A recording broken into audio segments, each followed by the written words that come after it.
2025? Wow, what a crazy year for cinema. 50,264 films have released this year alone. That's even more than 6 or 7, and I managed to watch a total of...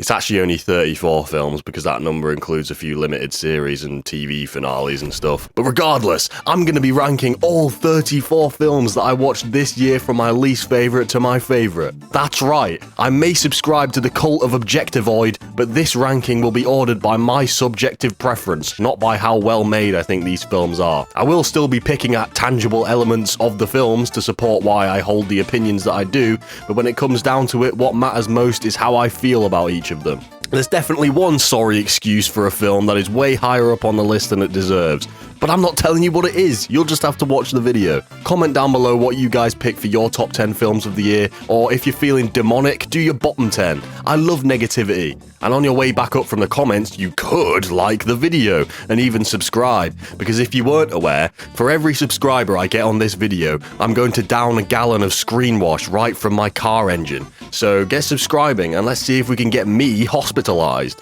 Now, with that out of the way, lock in, stop gooning, take the gloves off before I de-glove you, and let's get into the ranking. The film that I hate, the film that I can't stand, the film that made me want to commit unspeakable acts the most this year was... She's a female, and all females is poison. Snow White makes me want to cut my nuts off with garden secateurs. This is one of the most miserable cinematic experiences I have ever endured. It's a Disney live-action remake in the year of our Lord 2025, so of course my expectations were in the fiery pits of hell before clicking play, but it still managed to fall short of them. I have given this film a 1 out of 10, which means there is not a single thing I like about it. That doesn't happen very often. As you will see from the list entries above this one, it really doesn't take much for me to bump a film up to a 2 out of 10. Just any tiny thing that I kind of like would bump it up. But there's just nothing. I think it's the most soulless film I've ever seen in my life. Not even Gal Gadot's atrocious acting entertained me enough to save it from being a 1 out of 10. Speak to your people. I don't even know where to start. I guess let's start with the fact that this film is 30 minutes longer than the original, which, based on a designation of screen time, was probably supposed to give the film more time to develop the relationship between John and Snow White. There is no relationship, by the way. Why the fuck do these two like each other? I'm writing this a couple of weeks after watching the film, and I can't remember anything about their interactions, but I promise you, there is no reason why these two fall in love with each other. Also, what's the deal with John's little bandit gang? Like, look at this dumbass. You want me to believe this is a bandit from a fantasy medieval time period? No, that's a Reddit moderator from 2025. Let me talk about the dwarves. I love these guys in the original, but I fucking hate them in this film. All the charm they had in 1937 is gone. All that's left is these spooky skinwalker demons. Why the fuck wouldn't you just hire real-life dwarves to play them? Look, there's one, just hire a few more. What is the point of making them CGI nightmare fuel? I'm pretty sure the actual reason is because Peter Dinklage said some bullshit about it being offensive to cast real dwarves as fantasy dwarves, but like, shut up. No, it's not. What he's actually done in reality is fuck 7 people out of a potential role they could have played when their options are already limited due to having dwarfism. Oh yeah, and Dopey has an arc in this film, and I'm being very generous calling it an arc, but basically he gets bullied by the other dwarves, and then Snow White empowers him to finally speak his first words. We're not afraid. Shit! What the fuck are we doing, guys? I think the most egregious part about how they massacred my boys is the lack of Grumpy in this film. Grumpy is the best character in the original. Seeing him be rude and mean to Snow White and slowly watching him soften up as she does nice things for him, to then see him ferociously leading the charge against the evil queen and seeing him cry his eyes out at the funeral is the best part of that film. It's just not here in this one. Grumpy says a couple of mean things and then he cries at the funeral. It just doesn't hit the same. Why is there less character work in a longer film? How did that happen? The biggest bone I have to pick with Snow White 2025 is the ending. The ending is fucking retarded. So, you know that intense sequence in the original where the dwarves rush back from the mines trying to get home in time to save Snow White? realize they are too late and chase the evil queen up a mountain where she falls to her death. That's my favorite part of the film, by the way. Yeah, that just doesn't happen in this one. The dwarves rush home to find Snow White dead. They have her funeral. She gets revived and then she fucks off to the evil queen's castle and defeats her on her own. If you haven't seen the film, I'll give you a few seconds to guess how she manages to do that. Yeah, so she walks up to the Queen's guards, tells them she remembers their names and how they used to be more chill and wholesome back in the day, and they all just decide to turn on the Queen, and that's it. Queen defeated. If these guys can have their allegiance changed so fucking easily, why did anybody obey the Queen in the first place? In fact, we could have just made the film 5 minutes long and had Snow White go and talk to the guards and change their minds at the start. That would have saved me 2 hours of my life I'll never get back. Absolute slop, man. Sloppy fucking poo. 1 out of 10. I'm not sure why I decided to torture myself by watching the new Diary of a Wimpy Kid animated Disney Plus film. I'd only watched the first one of these beforehand, which I didn't like, and I don't like this one either. It's not awful, you know, it does function as a story. Story being that Greg is a little pussy boy and his dad doesn't like that, so Greg has to prove he's not a failure so he doesn't get sent to David Goggins boot camp. The problem is that it's just so dull and passionless. It just feels like nobody making this film gave a single fuck about it. The animation looks shit, the characters are all shallow and boring, all the slapstick comedy and jokes are the most generic cartoon shenanigans you've ever seen in your life. It just has nothing going for it. I don't think it's worth speaking about for any longer than this because there's just nothing to talk about. But I did like that Rowley gives Greg's dad a Joshy blanket and Greg impales a raccoon with a tent pole. 2 out of 10.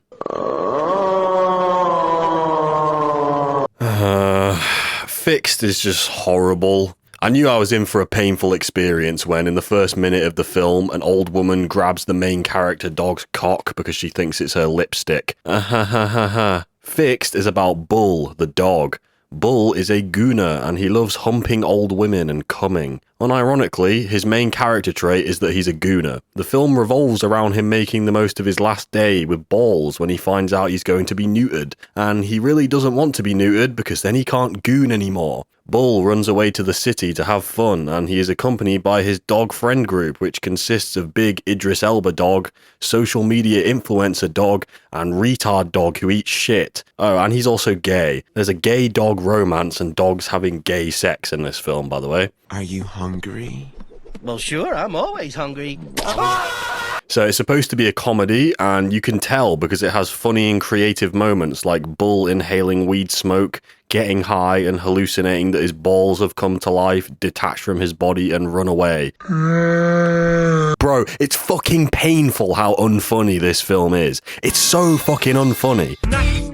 The dialogue is clearly written in a way that it's constantly trying to make you laugh, and I think I maybe laughed like 4 times in 90 minutes. Not hysterical laughter, to be clear, just a few little chuckles. The rest of the time, I'm in a constant state of grimacing because the comedy is so cringe. It's pretty much entirely sex, piss, and shit jokes. Like, if I was 12 years old and I was just discovering offensive humour for the first time, then this film might be funny. But I'm an adult, so it's not funny. And this isn't to say I have a refined and mature sense of humour, because I watch Instagram Reels, so I don't. But this shit is just so cringe, it's unbelievable. It's not even like I find the jokes funny because of how unfunny they are either. It's just fucking sad, man. For most of the runtime, I was just wincing at the dialogue. You just know the writers thought they were coming out with zingers left, right and centre. But no, there are no zingers, only pain. Look, man, if you're a 13-year-old boy, you might enjoy this film. But to be honest, I don't think I can even recommend it to someone that age, because even though the jokes are so juvenile and shite, the subject matter is just so aggressively adult-oriented that I don't think it would be appropriate. There is so much dog sex in this film. There's even a dog strip club, and the climax consists of Bull getting bum-rapped while he confesses his love for the girl dog. I'm not joking.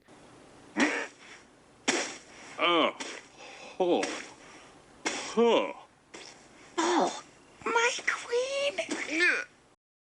The girl dog does want to be with Bull, even though Bull is a fat sack of shit and a gooner and a victim, because of course she does. Yay, what a happy end. I hope Bull dies a slow and agonizing death. 2 out of 10. No. And the worst film of 2025, and probably the worst film I've ever seen in my entire life, is War of the Worlds. To clarify, this is above a couple of other films on the ranking because I enjoyed watching this more, but this is without a doubt the worst constructed film of the year. It's astounding how truly dreadful this piece of shit is. How did this get made, and who the fuck watched it through and decided, yep, this is worth releasing on Amazon Prime. Releasing this won't embarrass everyone involved and blacklist them all from future projects in the industry. So the whole gimmick of this film is that we get to see the alien invasion take place from the perspective of Ice Cube's computer screen. Yes, that's right. The entire film is just Ice Cube flicking between his government surveillance software, WhatsApp, and Zoom. Interesting idea. It could work. It doesn't though. Like, nothing about it works. The plot is ludicrous. The editing is amateur. The CGI is fucking awful. And the acting, oh fuck bro, oh no. Ice Cube is literally viewing an alien invasion and watching people fucking die in real time. And he's just there going... I've never seen Ice Cube in anything before, but surely he can act better than this. And if he can't, then hire someone else. Or just scrap the film altogether. That would also be perfectly okay. There's a scene where the aliens get into the internet and delete Ice Cube's dead wife's Facebook account, and he reacts like this. No. Fuck! This is his reaction when he thinks his son has just died, by the way.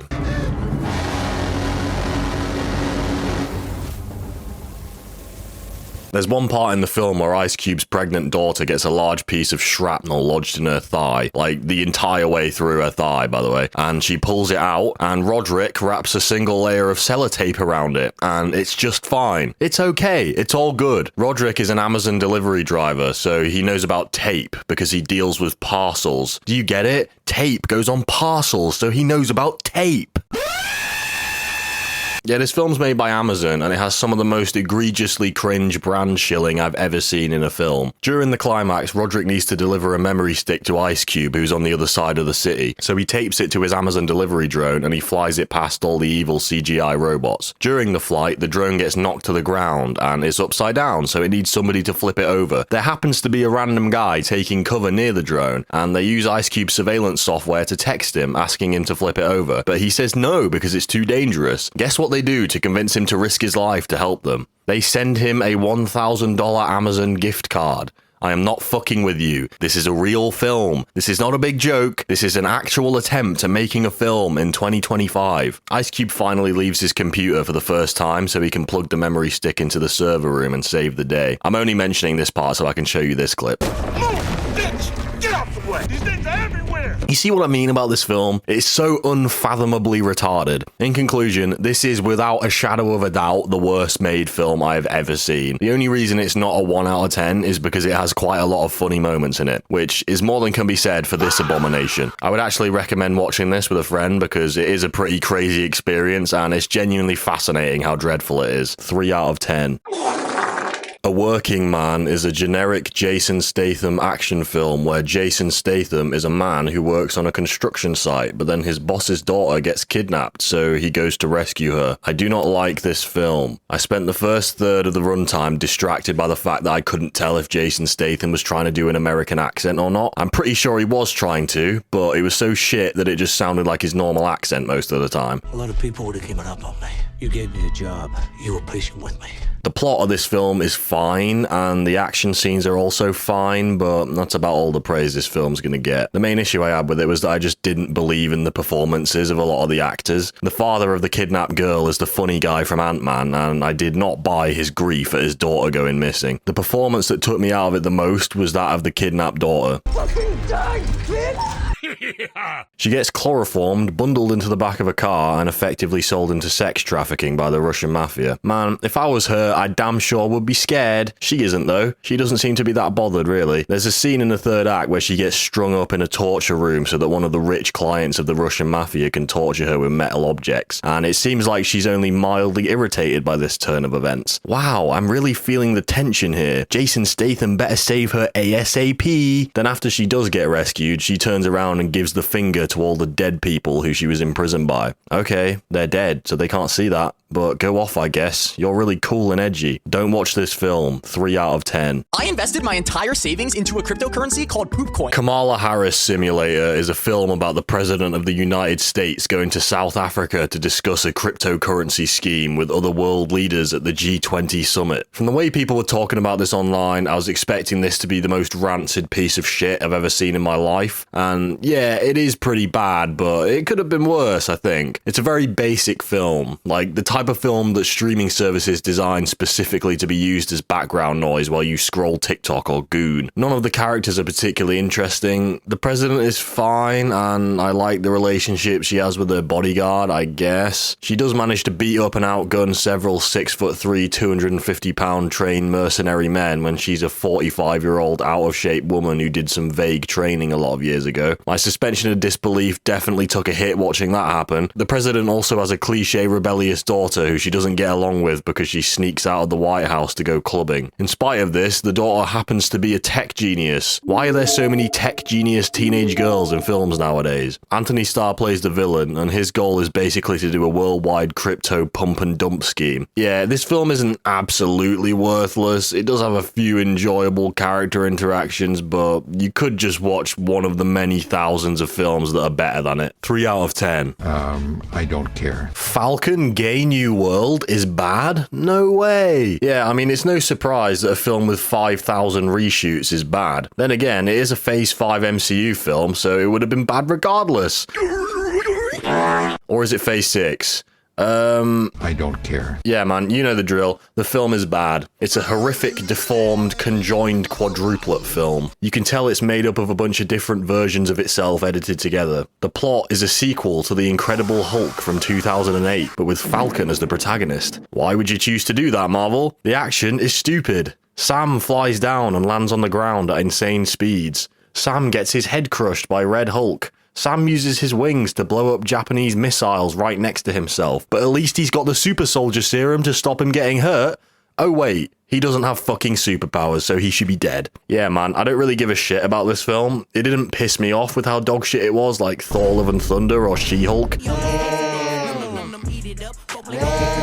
I'm just ambivalent towards it. Although, one thing that did piss me off was the scene with Bucky where he implies that Steve Rogers isn't someone you can aspire to be like, and that the reason people respect him is because he had superpowers and not because of who he was as a person. What are you guys on about? Yeah, man, bad film. This is mainly above the other bad films because superhero vapid nonsense is slightly more entertaining for my rotted brain than whatever else is going on lower down in the ranking. 4 out of 10. Thirsty, thirsty, Thursday. The Thursday Murder Club is a story about some boomers from a retirement home solving a murder mystery. Okay, I'm gonna be honest, I watched this several months before writing this segment and I don't really remember many of the specific plot details of this film, so I won't be able to reference much stuff. However, I do remember what my general opinions were. Basically, the film is mid. The murder mystery isn't very good. Like, you know how good mystery stories have all these twists and turns and red herrings to consider, and then when you get to the end and everything's revealed, you're like, oh my god, no way, that's crazy. This piece fits with this piece to create this. Wow, that's exciting. Yeah, you don't get that with this film. Like I said, I don't remember the details, but the mystery is very simple. There's only like a couple of layers to it. There's barely a red herring, and when you find out what happened, you're just like, all right, okay. Yeah, and I don't really care about any of the characters either. Although, David Tennant is in it.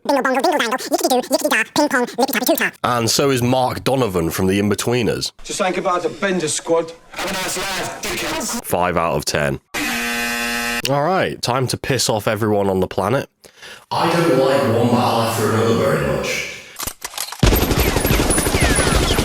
Now, before you start doxing me and posting smoke grenades through my letterbox, I want to clarify that I don't hate it. I was decently entertained by it. You know, I thought there were some funny Leo moments and the car chase at the end was pretty cool. But overall, I don't think it helped that leading up to watching it, I was seeing everyone in the universe rate it 10 out of 10 on Letterboxd, because that did cause me to have pretty high expectations, which, as we're only a couple of placements up from this dog shit on the ranking, you might have realized were very far from met.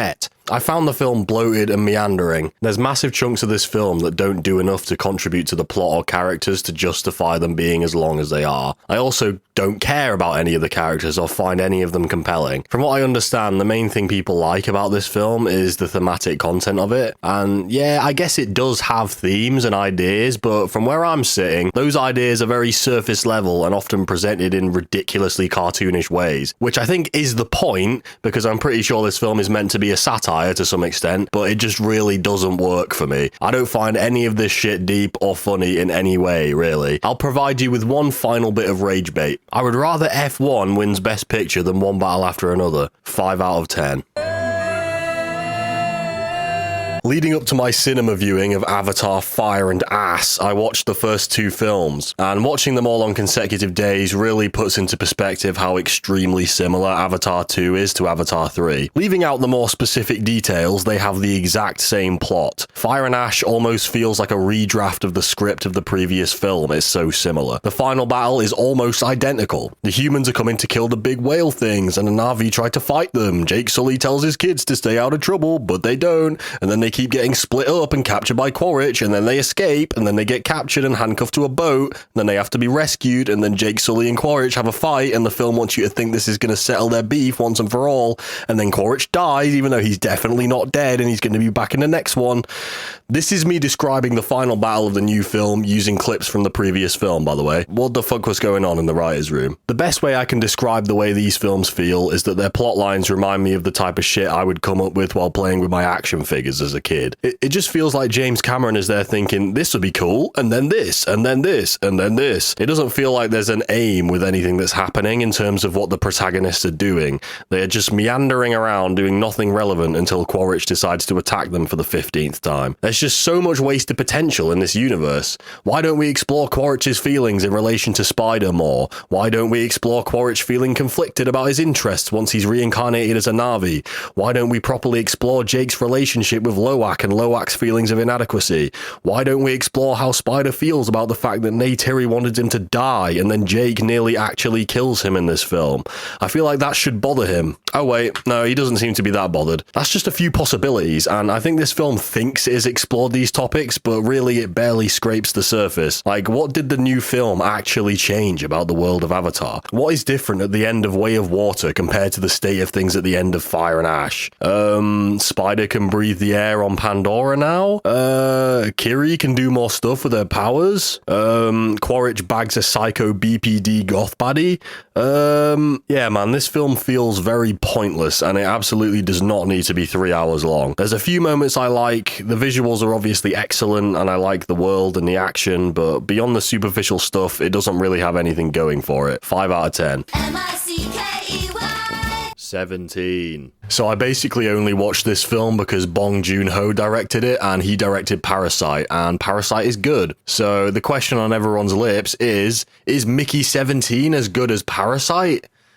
No, it isn't. Yeah, I thought it was fairly entertaining, but nothing to get excited about. It's a sci-fi dystopian kind of story, which, if you know me, is exactly the kind of shit I like, but I don't know, man. It didn't really win me over that heavily. Mickey 17 has some really interesting concepts in it, such as the ethics of killing somebody over and over again because you can just 3D print their body, then implant their memories into the new body. That's a really interesting idea. There's also the whole topic of colonization and the ethics surrounding that. Some very complex themes that could make for a substantive story. Keyword there is could. This film has a strange tone. It tries to tackle all of this complex shit while also trying to be haha funny all the time, and I don't think it works very well. I would have preferred it if they just picked a tone and decided to make it either completely serious or completely satire. The result of the weird tone is just a film that isn't ever that funny, but it's hard to take seriously in the serious moments because it's trying to be funny too often. Like, am I supposed to be seriously invested in the atrocities that Mark Ruffalo and scary Hereditary Woman want to commit against the aliens when there's stupid bullshit happening all the time? I'm kind of dunking on the film a lot. It's an okay watch. I wouldn't really recommend it, but I just think it could have been a lot better. I've also heard it's based on a book, so if anyone has read it, let me know if you think it's a good adaptation. If the book takes itself more seriously, then maybe I'll read it. 6 out of 10. It's about dick,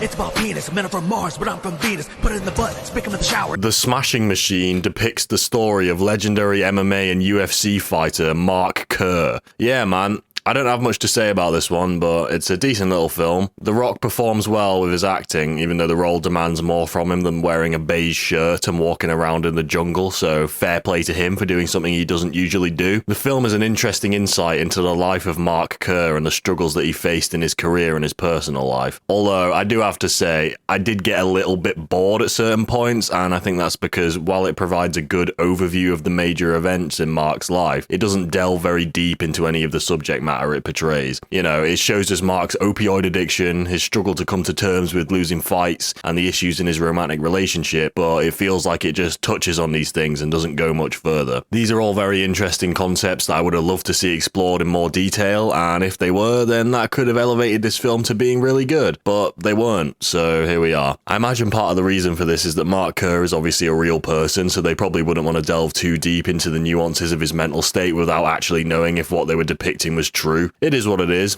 Decent little film. Usyk is in it as well, so that's kind of epic. 6 out of 10. I just found this inside you. That's the dog in me. For those of you who are unaware, Dogman is an in-universe comic book character created by George and Harold from Captain Underpants. Now, I never read the Dogman books because they were a bit after my time, but I was still excited about the film because I knew it would be tonally similar to Captain Underpants. And yeah, I like it. But I can imagine a lot of people wouldn't. This film is extremely light on plot and character work. You could legitimately describe the entire plot in detail in one sentence, and you could do the same for the character work. The first 2 acts are almost entirely filled up with funny Captain Underpants joke after funny Captain Underpants joke, to the point that even I, someone who appreciates that style of humour, felt it was a bit much at times. The film definitely does get better in the 3rd act, mainly because the final battle happens and the Ricky Gervais fish is there. He's probably my favourite part of this film. Some of his lines made me laugh out loud in the cinema, which you can imagine is unusual for a stoic Sigma such as myself. Also, Dogman isn't the main character of this film. The villain, Petey, is, which is fine, I guess, but it does feel a bit weird that the film is named after Dogman and he doesn't really take actions to progress the plot. He just waits for Petey to do stuff which he then reacts to. Anyway, yeah, that's enough yapping. I liked it. It was pretty funny, and I hope they make a Super Diaper Baby movie because I need to see Deputy Doodoo and Rip Van Winkle on the big screen. 6 out of 10. I'm Withered John, and don't spoil the movie or I will have to touch you. Watching the first Five Nights at Freddy's film with my uni flatmates has got to be one of my favourite cinema experiences I've ever had, so I was excited to do the same thing with FNAF 2. I did have a good time, but unfortunately I don't think this one hit quite the same for me. To be clear, I wasn't expecting a good film because the first one isn't good either, but the sequel just wasn't as hype in my opinion. Similarly to the previous one, the best elements of this film are the references to the games, lore, and silly moments. It's just cool to see all the game-accurate animatronics come to life, particularly Balloon Boy because that guy is the GOAT, and the marionette who is actually somewhat spooky at points during this. I think I was expecting a bit of a step up in terms of the kills in this film, as it has a 15 age rating in the UK when the first one was a 12, but there just isn't a step up. Like, all the gore still happens off screen and it seems like there's less kills this time. I'm genuinely baffled about how this is a 15, but sure. I'll just list off other things I liked. Fazfest, that's retarded, I like that. Josh Hutcherson putting on the Freddy mask like he's playing FNAF 2 is a goated moment. The plushie he picks up, which deadass does the... That moment actually got a reaction in my screening, which never happens in the UK because making noise in the cinema will result in you being the victim of a knife crime incident. I like that there's a final battle where the animatronics fucking kill each other. Very retarded. The FNAF 2 song playing in the end credits was obviously peak cinema. I can't wait for the FNAF 3 credits. I hope your condom expires! And the FNAF 4 credits will go even crazier. I'm Nightmare Freddy and I'm in your head. Now on to things I didn't like. Firstly, Balloon Boy gets beaten to death so he can't be in the rest of the film. Unforgivable. Secondly, I wasn't allowed to goon to Toy Chica in the cinema. Outrageous. And finally, the main issue is that the writing is just pretty terrible. The example that really sticks out to me is the opening scene. It's a flashback showing how the girl whose soul lives in the marionette died. She sees Springtrap Purple Guy, the man behind the slaughter, kidnap a child, then she tries to tell the grown-ups and they all just ignore her. One One of them dead ass just says, "Be quiet, the adults are talking." Like, I know that's lore accurate, but it's just presented in such an unbelievable way. The main takeaway here is that if you don't care about Five Nights at Freddy's and lore and stuff, don't watch this film. This would be getting like a 3 out of 10 from me if I didn't grow up with FNAF. But at the end of the day, if you told 12-year-old me watching Jacksepticeye FNAF Let's Plays that one day these goofy games would get adapted into films, I would never have believed it. So I'm just glad they even exist, to be honest. But they could try and make them a little bit better. Oh, also, there's no Bite of 87 and there's no Markiplier. Was that the bite of 87? 6 out of 10. Get your hands off my shield. Like a million shields. Take that one. That's flower on it. Girls like flowers.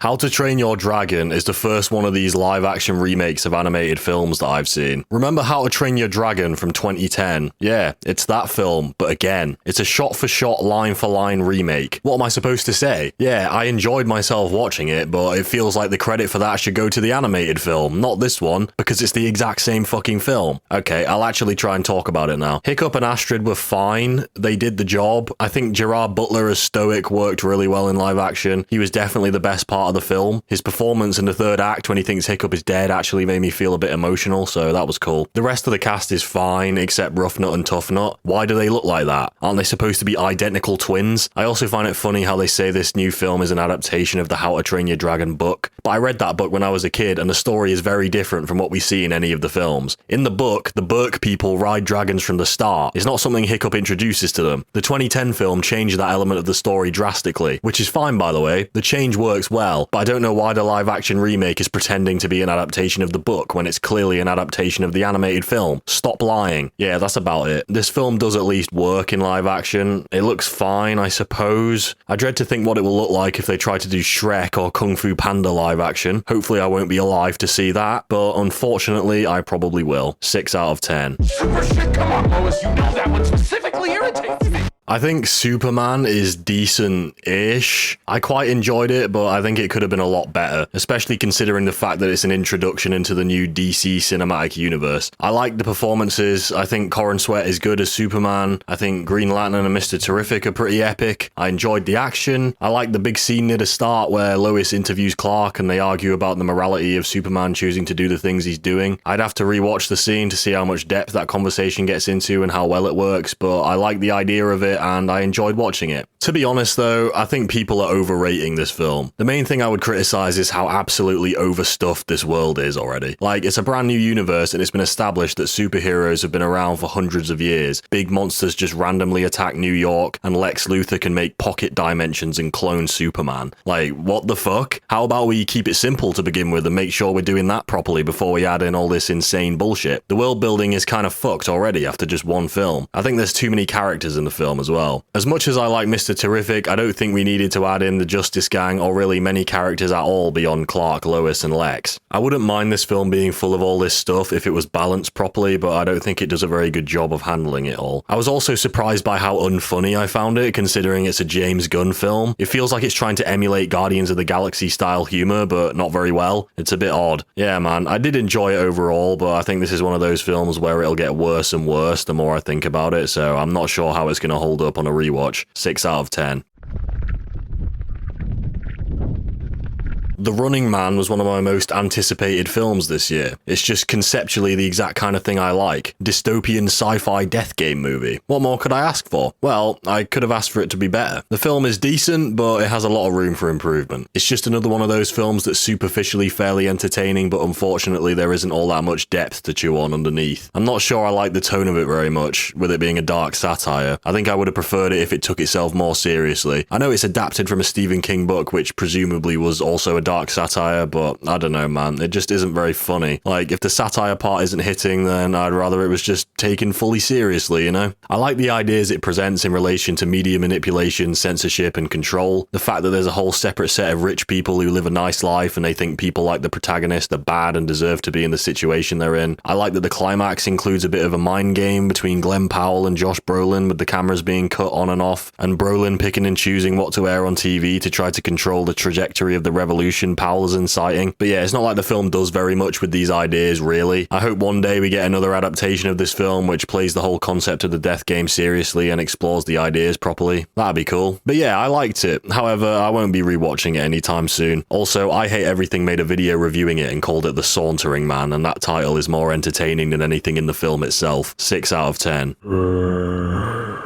28 Years Later is a weird one for me because it's one of those films where I really like the first half of it, but I don't really like the second half very much. The film takes place, as you might imagine, 28 years after the rage virus broke out. England has basically become fully overrun with zombies and has been quarantined by the rest of the world. The first half of the film focuses on Spike, this guy being taken out to the mainland by his dad for the first time in his life. The purpose of going is to hunt for food and to teach Spike how to do this in the process. The problem is the mainland is full of stinky zombies. This part of the film works well because it's simple. Spike's dad shows him how to hunt. The situation they're in gradually becomes more and more dire. They get into scrapes with zombies and barely make it back alive. From what we see, it's apparent that Spike isn't able to hit shots on the zombies when he's under pressure. He basically fumbles in all the life or death situations and is bailed out by his dad. However, when they get back to Linda's farm, they have a big party and Spike's dad is telling everyone that Spike was really good out on the mainland and he was killing zombies left, right and center. Spike is bothered by the fact that his dad is lying about what actually happened. Then he finds out his dad's been cheating on his sick, bedridden mum. Spike begins to seriously question if his dad is the man he thought he was. This is very solid so far. Good character work for everyone and some interesting conflict has been set up between the father and son. I wonder how the film is going to move forward. Basically, Spike hears about a mad doctor who lives on the mainland, and as nobody on the island knows how to help his sick mum, he decides to leave with his mum to find this doctor. Now, if we cast our minds back to a few sentences ago, you'll remember that Spike was not very good at defending himself when his dad took him to the mainland. This time he's going without his dad, and he's also got to protect his mum, who is regularly phasing in and out of reality due to her illness. I would have thought Spike's decision here would lead to certain death. Obviously he needs help if he's going to the mainland, right? I thought the way they were going to take it was that Spike's dad was going to discover his wife and son had left, track them down, and then the father and son would be forced to work together, settle their conflict, and come to understand each other a bit better. But no, the dad does find out, but he doesn't go after his family, which, based on how he's characterized in the first half of the film, seems odd to me. Like, he's certainly a flawed character. He has temper issues and he obviously cheated on his wife, but I got the sense that the cheating wasn't due to the fact that he's just a horrible guy who doesn't care about his family, and more to do with the fact that his wife is constantly bedridden and severely mentally ill, so he doesn't really have a relationship with her at all. Like, he looks after her and cares for her, but the woman he fell in love with isn't really there anymore because of how ill she is, so he's fulfilling his needs elsewhere. Now, there's definitely a moral conversation to be had there, but the point I'm making is that he's presented as morally grey, not as a fully bad person. But then when he doesn't choose to go after his wife and son on the mainland, the film seems to decide he is just a bad person, which I think is a boring route to take, and it just makes it feel weird having the dad be so prominent in the first half and completely absent in the second. Anyway, yeah, Spike and his mum only survive as long as they do by getting lucky. There's a moment where Spike falls asleep while he's meant to be on watch, but his mum happens to wake up and be mentally stable enough to save them both from a zombie. They also get saved at one point by a Swedish soldier who just happens to bump into them at the perfect time to rescue them. The final part of the film takes place at the home base of Ralph Fiennes, the spooky doctor man. He basically concludes that he's pretty sure Spike's mum has cancer, and then almost instantly, the two of them agree to drug Spike. She goes off to die, and the doctor comes back 10 minutes later with her skull, which he gives to Spike to add to his tower of skulls. Spike is obviously sad, but he seems to be more or less okay with what just happened here. What? I think this is the part of the film that feels the most off to me. How is Spike okay with this? Even the film seems to sort of realize he shouldn't be, because presumably the reason they drug Spike is because he would have tried to stop them if they didn't. That's a pretty fucked up thing to do to your kid. And like, why do they have to do it straight away? I understand in this hostile world wanting to die on your own terms and not fighting for your life against one of these guys, but it's cancer. She could have months, even years left of life potentially. Would you not at least spend a couple of days with your son, making some final memories with him, saying everything there is to say and explaining to him why it's better for you to die in your own way given the circumstances? But no, she just chooses to die instantly. It's a very unsettling ending in my opinion. Anyway, after that, Spike meets Jimmy Savile and then the film ends. Wow, I didn't know I had so much to say about 28 Years Later. I think I just really hoped it would be better than it was. It had a lot of potential that I don't think was reached, unfortunately, but I still had an overall positive experience watching it, and I'm interested to see what they do with the rest of the trilogy. 6 out of 10. Baby foreskin. The Fantastic Foreskin First Snips was fairly enjoyable, which isn't the biggest compliment in the world, but it does at least seem like the MCU is getting slightly better, so that's good, I guess. This film is set in a different universe to the main timeline of the MCU, and that really helps it world-building-wise because it doesn't have to account for the previous 500,000 MCU projects when it comes to continuity. In this alternate universe, the Fantastic Four take on the role of the Avengers as the team of heroes who have been defending the planet for several years. The plot focuses on Earth being marked for death by the giant planet-eating celestial Galactus, and the Fantastic Four trying to figure out how they can prevent this. I thought Galactus was very cool and intimidating looking when he was first introduced, although when he does eventually plop down onto Earth in the third act, I was kind of disappointed by how small he was. He's only about as tall as a skyscraper, which I would have thought is quite small for a guy who eats entire planets. But yeah, I like the characters, particularly Mr. Fantastic, who is characterized as extremely intelligent, but that intelligence impacts him negatively in non-academic areas of his life. I like that he's stressed about how his baby will be impacted by his and his wife's altered genes. I like the subtle moments that show the Thing reflect on the fact that he's a big rock man and will never have the biology of a normal human again. The characterization isn't exceptional or anything, but there's some interesting stuff there. I think the big issue with this film is the whole plan they come up with to try and move the Earth to a different solar system to escape Galactus. There's just lots of details about it that don't work, like how Reed says they can transport Earth to a new solar system so that it won't be more than 2% away from the perfect place. 2%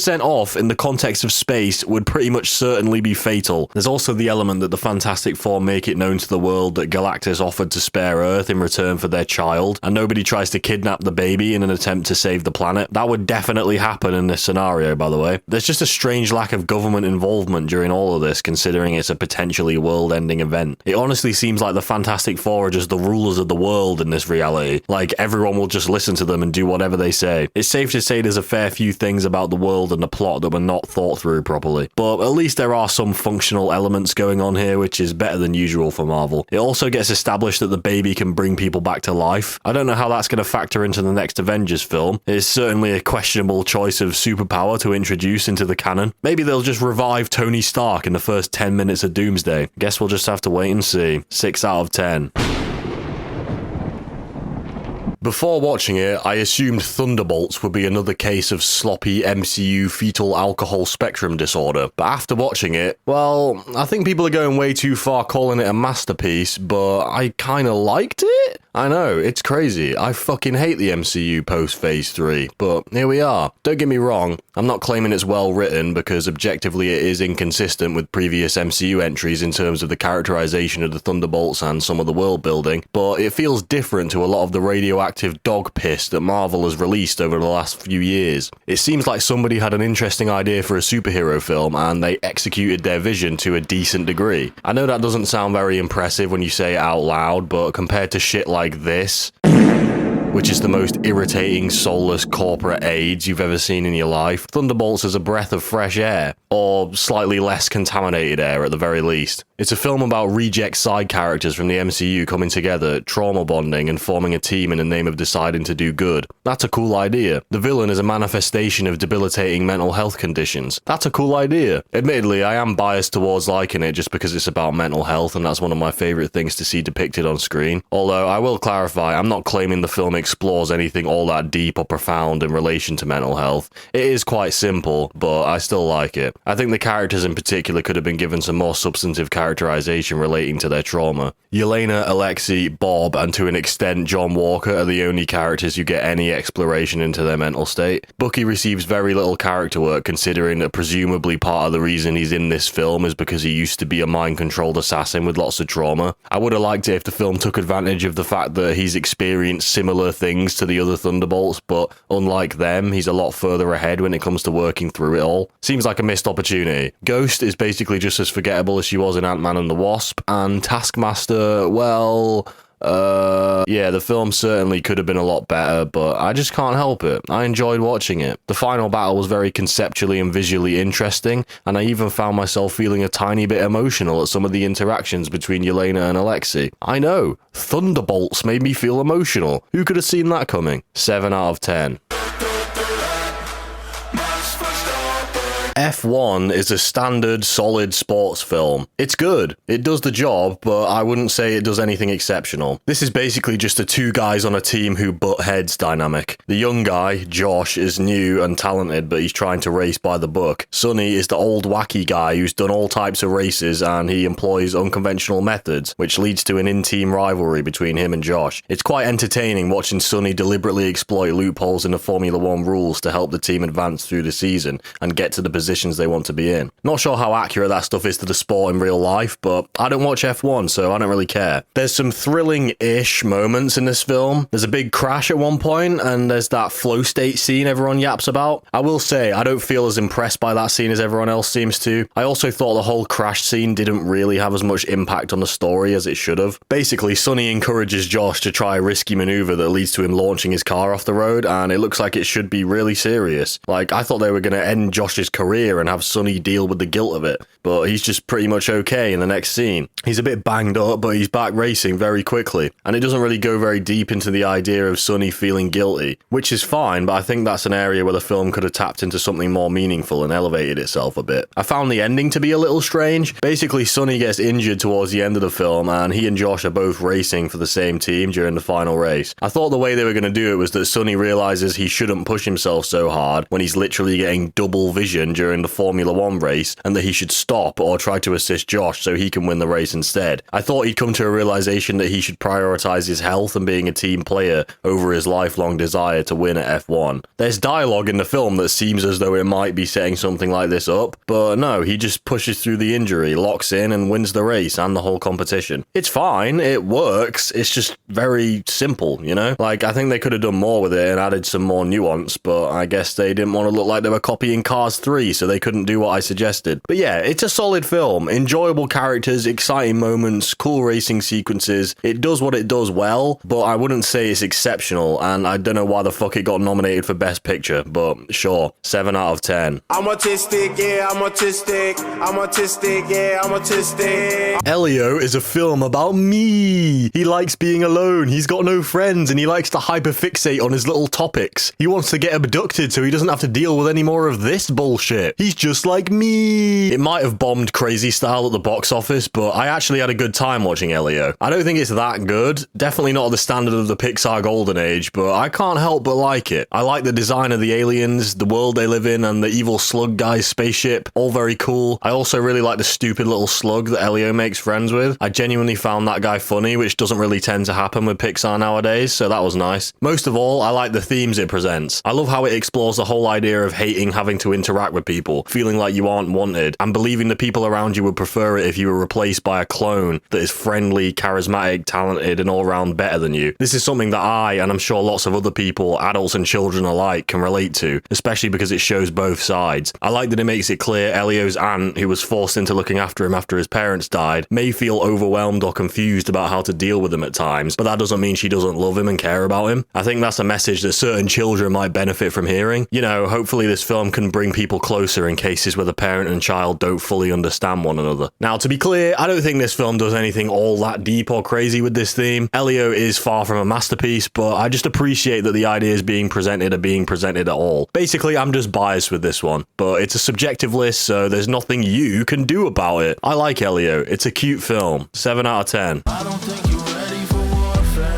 Warfare tells the story of a platoon of American Navy SEALs on a surveillance mission gone wrong in insurgent territory. The grounded realism of the story kept me locked in and immersed. The first half of the film is very quiet and uneventful, presenting the surveillance mission going to plan, but it still held my attention as there's this underlying suspense because you know it's all going to go to shit at some point. In contrast, the second half depicts the raw, uncensored horror of what can go wrong in a war situation, and the scene that transitions between the two halves is extremely effective and probably my favourite scene in the film. It captures the brutality, disorientation, and shock that the soldiers feel, bolstered excellently by the sound design. I was captivated by the soldiers having to deal with those who get seriously injured. The film etches the gore and injuries into your head just as it must have been burned into the minds of those who experienced it for real. Warfare is certainly an immersive experience, but because of its dedication to being as accurate as possible to the real events that it's based on, it isn't written in a way that your average story would be. The events and characters aren't sensationalized to create a more satisfying experience for the viewer. The characterization of all the soldiers is very basic. We don't learn anything about the deeper desires and motivations of any of them, which obviously makes sense as their real-life counterparts probably weren't yapping about their dreams during this particular surveillance operation, but that realism does make it harder to become invested in them as individuals. There are several little pieces of characterization throughout the film that in an ordinary story would be setting up payoffs later on, and these don't ever really amount to anything, and that did feel a little jarring to me. But yeah, it makes complete sense that the characters don't have arcs because, like I said before, they aren't written to be satisfying characters, they're written to be accurate to what really happened. In conclusion, this isn't really a story as much as it is an experience and an insight into an event. I think it's important to say that it achieves what it's going for perfectly. I don't think I'll be revisiting it anytime soon, but for what it is, I enjoyed it and I would recommend it. 7 out of 10. We took one of your kidneys. That's okay. You only need one.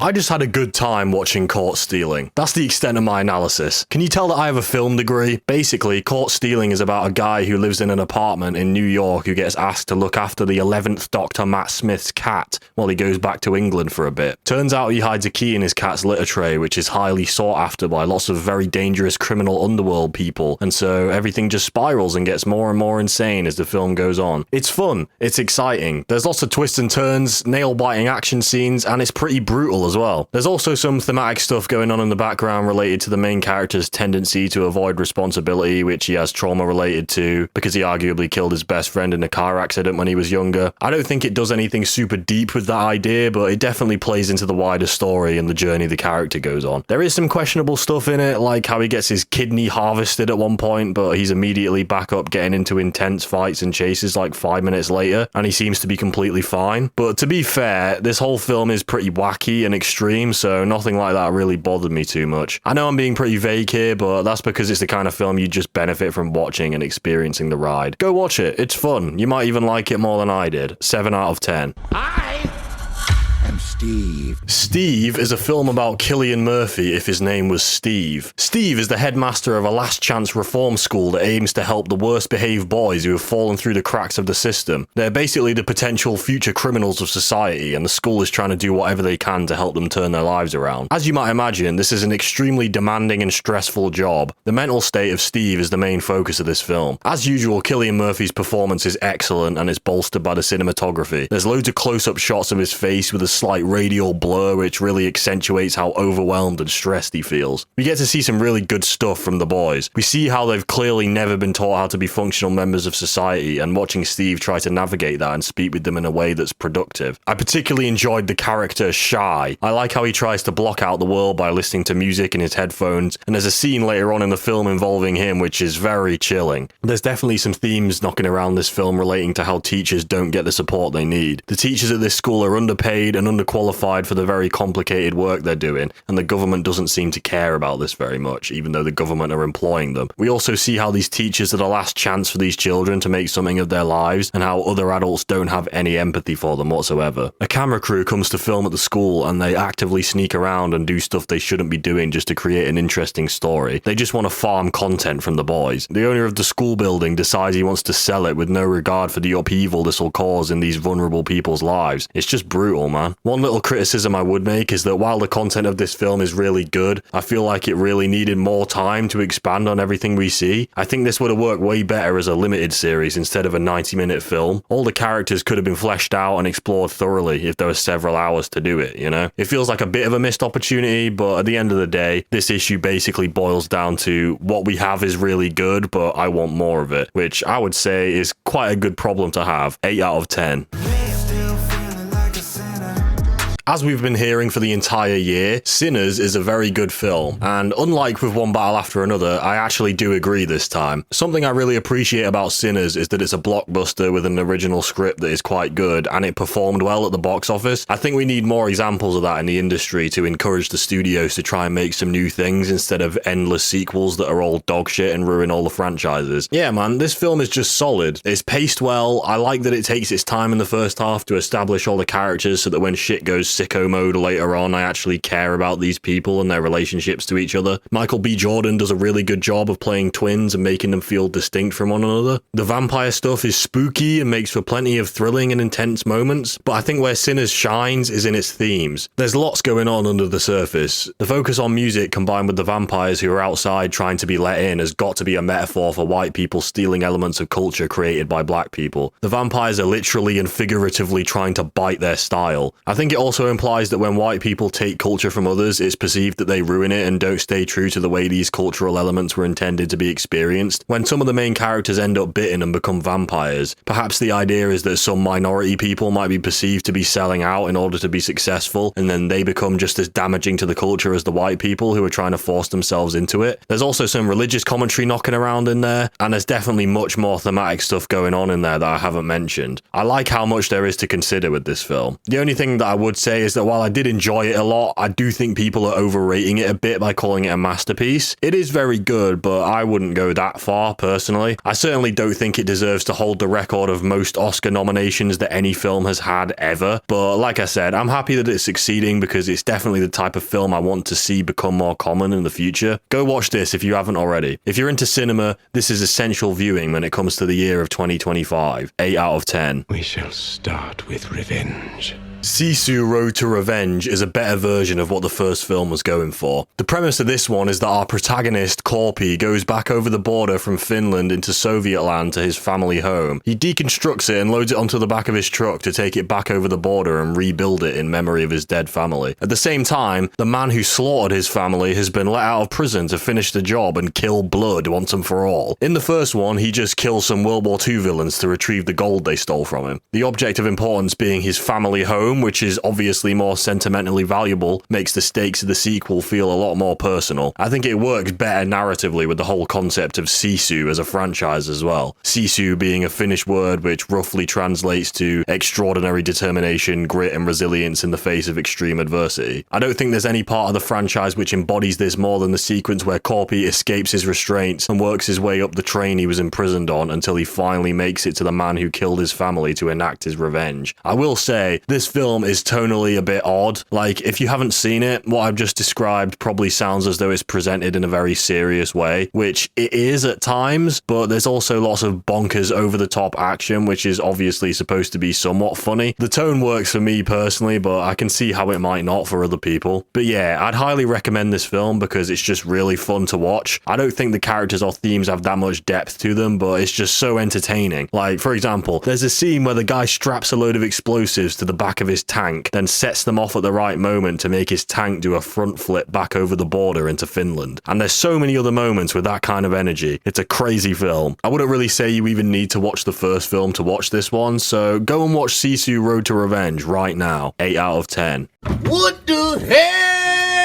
Neja 2 is an absolute zinger. I fucking loved watching this. The world of Neja is so vibrant with all the unique character designs, the cool powers, the cool dragons, and all the lore. It felt very rich and expansive, and it made me want to properly dive into this franchise and learn more about it. It never has a dull moment. It has funny moments, it has so many epic moments, and it has some emotional moments that hit pretty hard as well. I'd have to rewatch it to go into more detail, but there's definitely some cool thematic stuff going on in this film. The main thing I took away was the whole idea of not putting blind faith in organizations that present themselves as the good guys just because they seem that way on the surface. It's a timeless message that I'm very passionate about. As I'm sure everyone who's seen this film would agree, the best part about it is the sheer scope and spectacle of it all. In particular, the battle scenes. This film has one of the most insane final battles of any film I've ever seen in my entire life. It's actually ridiculous. So many different powers being used, so many character models that have been individually animated on screen at the same time, fighting each other. It really blew me away. This film looks fucking amazing, and it's only part 2 of a trilogy. I can't even imagine how fucking bonkers the third one is gonna be. I'm fucking hyped for it. Something else I want to mention is that apart from FNAF 2, which I saw on a Friday evening opening night, Neja 2 was the most packed screening I've been to for a film in 2025, and that's reflected in the immense box office amount. This is the highest grossing film of 2025, and it deserves it so much more than Avatar 3. Thank fucking God Avatar 3 did not catch it up. If you're a fan of animation, you are legally obliged to watch this, or you're going in front of the firing squad at dawn. Even if you aren't, you should still watch this, or I will personally see to it that you get kneecapped. 8 out of 10.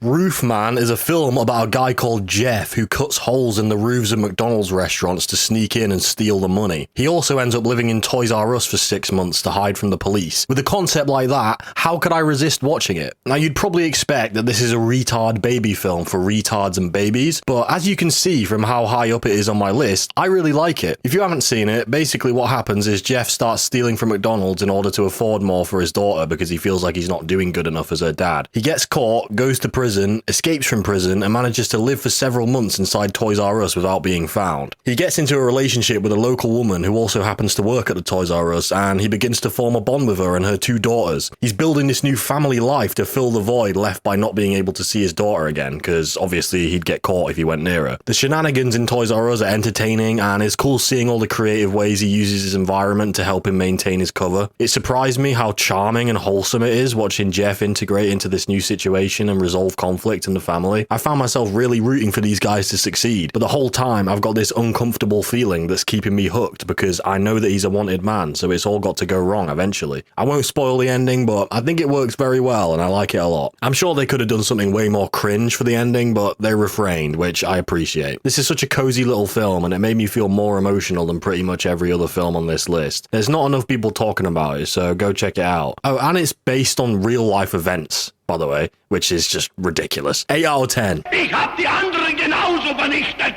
Sie sind Nuremberg depicts the Nuremberg trials, which, if you weren't aware, are trials that took place at the end of World War II to convict the surviving high-ranking Nazi officials of their crimes. More specifically, the film follows Douglas Kelly, an American psychologist who's hired to psychologically analyze Hermann Goering. He also has an added motive of wanting to write a book about what it is that makes somebody commit actions like the ones committed by the Nazis. Being somebody who's always enjoyed history and psychology, I had a great time with this film. It's fascinating to watch Kelly interact with Goering over the course of months and finding himself begin to somewhat like him. Goering even temporarily manages to convince Kelly that he didn't know about the atrocities that had taken place in the concentration camps. The performances are great and it kept me hooked all the way through. It has lots of gripping moments, like the part of the trial where they show real Holocaust footage. As you might imagine, that's very effective at conveying the magnitude and seriousness of what the Nazis did. My favourite thing about this film is the main underlying theme that it presents to the audience. That theme being that evil is inherently part of humanity. A lot of people historically have looked at evil actions and dismissed them as being perpetrated by monsters, when really anybody could be capable of these types of things in the correct circumstances. It's bone-chilling to see Kelly come to the realization that in a lot of ways, Hermann Goering is a likable, charismatic guy, and he's got a wife and kid, you know? But he's still capable of being complicit in these horrific war crimes. We find out at the end that this grim truth about humanity made Kelly depressed, and he eventually took his own life. I just think it's such an essential idea that we as a species should keep in mind and continue to incorporate into the stories we tell. Evil can come from anyone if they experience the necessary things in life, and we need to remember that so we can see it coming and put a stop to it, so that something as devastating as the Holocaust never happens again. I'm not too sure exactly how historically accurate this film is. All I can say is that I enjoyed the way this piece of history was portrayed from a story perspective. I've seen some people say that they didn't like the MCU-ification of the dialogue at certain points, and I can definitely see that perspective. There were a couple of lines here and there where I was a bit like,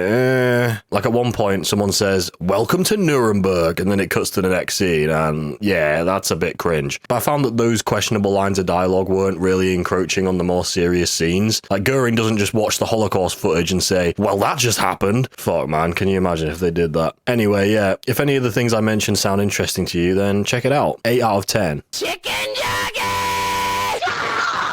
As expected, the Minecraft movie is dog shit. It's just another installment of Hollywood misery where they take an extremely popular franchise and do haha le funny block game references for an hour and a half. The characters are paper thin and ridiculous. The plot is regularly progressed by Steve pulling some bullshit out of his arse, and the story has basically no stakes whatsoever. Jack Black is Steve?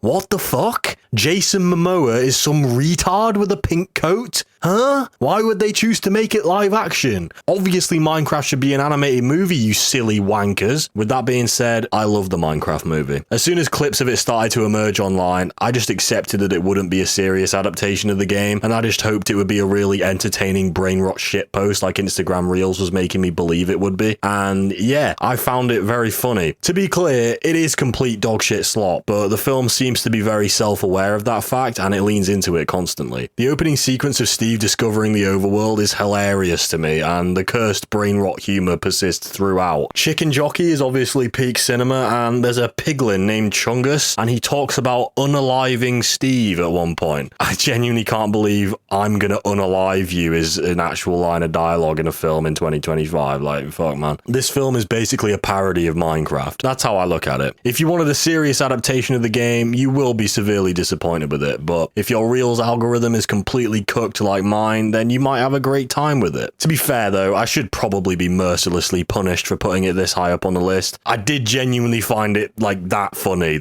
that's why it's so high up. Please don't send an assassin to my house. 8 out of 10. Whoever built the pyramids had knowledge of electrical power, and you know that that's the information that they suppress and devour. Begonia is fucking insane. The most nuts film of the year. Perhaps the most mind-boggling film I've ever seen. Now, I'm being serious. This film is weird. It focuses on two conspiracy brain-rotted Discord moderators who kidnap the CEO of a pharmaceutical company to torture and question her because they're convinced that she's an alien. The whole time I'm watching this film, I'm in awe at how deeply entrenched these guys, particularly Jesse Plemons' character Teddy, are into this conspiracy theory. He truly and sincerely believes that Emma Stone's character Michelle is an alien, and I'm feeling scared for her, wondering how she can figure out how to get out of the basement she's been locked in. It's a very interesting case study into the psychology of people who get caught up in these online conspiracy theories. You see how the death of Teddy's mum being caused by Michelle's pharmaceutical company is the emotional fire that fuels his obsession with the conspiracy and his determination to prove that he's correct. It's captivating watching Michelle do her best to psychologically analyze Teddy in real time to try to figure out what would be the best thing she could say to change his mind, or to gain some kind of leverage in their conversations so she can increase her odds of finding a way out of this nightmare situation. Through Michelle, we also get to explore themes of how the elite members of society in powerful positions are disconnected from the struggles of disadvantaged people and the natural selection type attitude that they have towards life. This film makes room for criticism and understanding of both sides of the coin here, which is nuance that I really appreciate. And then the ending happens. I'm not going to spoil the ending in this video. You can go and watch it yourself, but I really didn't see that coming. I'm not going to lie. I like it a lot. I think it works very well, and it adds an extra thematic layer to the film that is conveyed superbly by the eerie final sequence. But I really did not expect it to go that way. Fucking hell. Yeah, man, please watch Begonia. It's one of, if not the most creative film I've seen this year, and it's thrilling and nail-biting all the way through. 9 out of 10.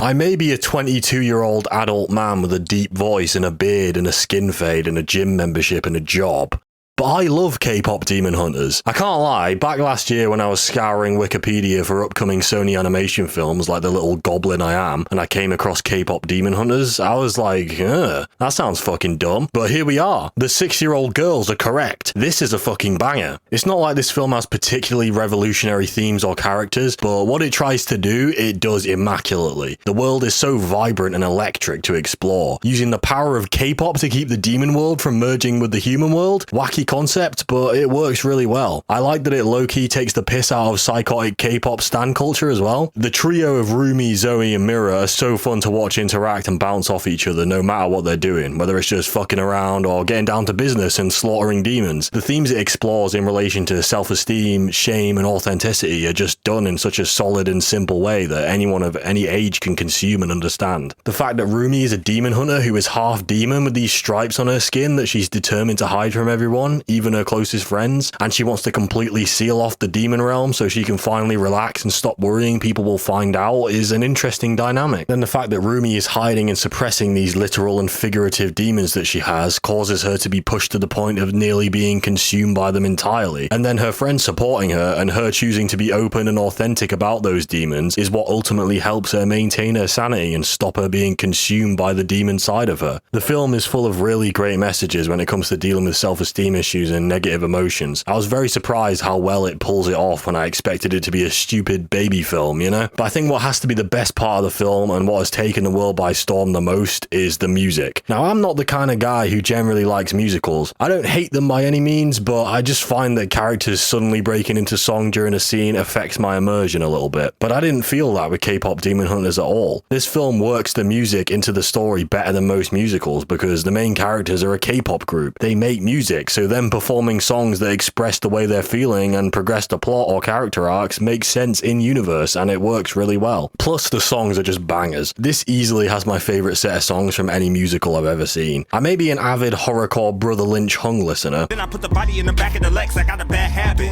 Sticking my dick in the corpse. but I was giggling like a little girl when Soda Pop was playing. It's just so bouncy and catchy. Definitely the song that was stuck in my head the most after watching the film, which makes sense because it's performed by the Saja Boys, who are secretly demons trying to hook fans on their music so they can eat them. Golden is really fucking good as well. It's such a grand song, in particular the chorus. That high note that Rumi hits is mental, and I love how the song fits into the story narratively. It shows Rumi's insecurity and that she wants to be this perfect, happy version of herself, but in reality, she's struggling to live up to that. Certified zinger. But the best song has to be How It's Done. It's not even close, honestly. This is the opening song of the film, and it's so good. The song starts with them fighting demons and ends with them on stage performing for their fans. The build up to the hook and the hook itself are both elite. It has singing, it has rapping. Like, listen to this.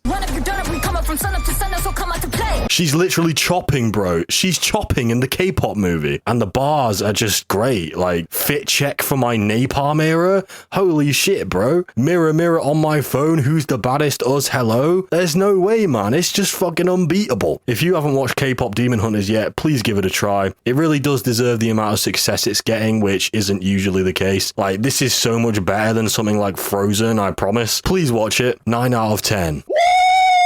Yeah, baby! That's what I've been waiting for. That's what it's all about. By far my favourite film of 2025. The one that had such an effect on me that I sat in my car for a whole hour after my screening had ended. The one that I've been rewatching clips of on YouTube way more than anything else on this list is The Long Walk. Conceptually, this film was always poised better than any other film this year to be at the top of my ranking. It's a story about a bleak dystopian death game directed by Francis Lawrence, the director of most of the Hunger Games films. This is my type of film. All it had to do was deliver in a satisfying way on the promise it had, and in my opinion, it very much did. For those of you who aren't aware, the premise of the film is that every year, 50 young men apply to compete in the Long Walk. The rules are simple. Everyone walks at 3 miles per hour. If you go below 3 miles per hour at any point, you get a warning. And if you get 3 warnings, you get your shit blown smooth off. The walk continues until only one person is left standing. The winner gets a load of money and one wish granted to them. Fun idea. Very brutal though. Now before I get into what I think worked about it, which as you might imagine is pretty much everything, I will quickly go over the criticisms I do have. The main issues are realism related, like how it probably isn't possible to walk 400 miles without stopping in these shitty boots and jeans that they're wearing. One of the characters' shoes break at one point and he still walks another 100 or so miles in just socks. I think in general, foot injuries should be more prominent in this film than they are. There's one guy who deadass fully snaps his ankle and manages to continue for several more miles at the correct pace. Yeah, there's some unrealistic stuff in this and I can see how it might affect your suspension of disbelief a bit. But personally, this stuff didn't really bother me because I think where the film shines is in its characters and its themes. Obviously, The Long Walk is adapted from a Stephen King book and the thematic intention of that book was to shed light on the issues that King saw with the Vietnam War. He disliked how the government and the people in power were glamorizing the idea of Americans going to war to fight for their country, be strong and make everyone proud, when the reality was the war was horrific, it permanently traumatized those who survived, and it was arguably unnecessary. You can see those ideas reflected everywhere you look in The Long Walk. You've got Mark Hamill playing the Major, blurting out all this hyperbolic, motivational, you've got such a great opportunity here, that's what I like to see bullshit, which mirrors the government propaganda and is such a stark contrast to the horrific reality these boys find themselves in. The whole walk itself is an allegory for going through a war. They all feel quite hyped up and cheerful at the start, but it slowly gets harder and harder and they lose more and more of their brothers until it gets to the point where there's barely any of them remaining. And they're so traumatized and mentally fucked up from seeing everything they've seen that even if they survive, it's almost pointless in a way. As depressing as it sounds, it arguably would have been better to be one of the people who died earlier on. There's other small details details like the character Curly, who's clearly underage and has forged his ID document to be allowed to participate. Then there's a guy who dies early on because he has a seizure. He's obviously omitted from his application that he has a serious health condition. These are both tragic things that tended to happen during conflicts due to the overwhelming propaganda everyone was fed about how great and honorable it is to go and die in a war. While the thematic content is excellent, the aspect of the film that resonates with me most is the dynamic between all the characters and how it develops across the course of the film. It's very wholesome watching the group of four guys befriend each other and name themselves the Musketeers, the group being Ray Garrity, Pete McVries, Hank Olson, and Art Baker, and then it's very depressing watching them get picked off one by one. Now, this is the part where I would want to get into specific details about character arcs and deaths and stuff, but I don't really want to spoil it. I want you to experience this film properly, so I'll be vague for this last bit. There's one death in particular that is absolutely heart-shattering. If you've seen the film, then you know which one I mean. The performance of the actor in question is excellent and gut-wrenching at the same time. I was on the verge of tears when it happened. It's easily my pick for most emotionally impactful scene of the year. I haven't mentioned Barkovich or Stebbins yet. I think they both have great arcs that fit their characters perfectly. But it goes without saying that the best part of this film is the bond and journey shared by the two main characters, Ray and Pete. It's so heartwarming to see them grow closer and closer, looking out for each other and keeping each other going when the other falters. The things they tell each other about their motivations in life impact the other in such a profound yet tragic way. They both grow as people and take actions later on in the film because of the ways in which the other has impacted them. It all intertwines so perfectly, but it's so bleak at the same time. I honestly think the ending is perfect in terms of the characterization and the themes of the story. You're really doing yourself a disservice if you don't go and check out The Long Walk, especially if you're like me and you grew up on Hunger Games and Maze Runner. You will love this film. 9 out of 10.